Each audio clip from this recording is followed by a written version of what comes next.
Hi, welcome to புகழ் media. இன்றைக்கி நம்ம என்னத்தை ஒரு வித்தியாசமான ஒன்று பார்க்க போகிறோம்.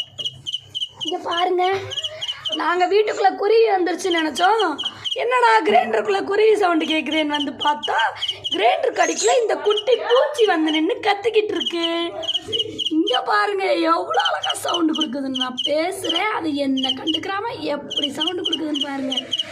வீடே ஏமாந்துட்டேங்க. இந்த இடத்த பூரா இங்கே பாருங்கள் சுத்தம் பண்ணி செஞ்சு கடைசியில் செல்ஃப் கடையில் பார்த்தா இப்படி சவுண்ட் கொடுக்குது. அது ரெக்கையை அழகாக விரித்து விரித்து விரித்து விரித்து சவுண்டு கொடுக்குது. இதோட பேர் என்னன்னு எனக்கு தெரியல. உங்களுக்கு தெரிஞ்சால் கமெண்ட் செக்ஷனில் இது என்ன பூச்சின்றதை மென்ஷன் பண்ணுங்கள், கமெண்ட் பண்ணுங்கள். Thank you friends. நீங்கள் பார்த்து கொண்டிருப்பது உங்கள் புகழ் மீடியா. உங்கள்கிட்ட பேசிகிட்டு இருக்கிறது உங்கள் சித்ரா. தேங்க்யூ. டாடா, பாய் பாய்.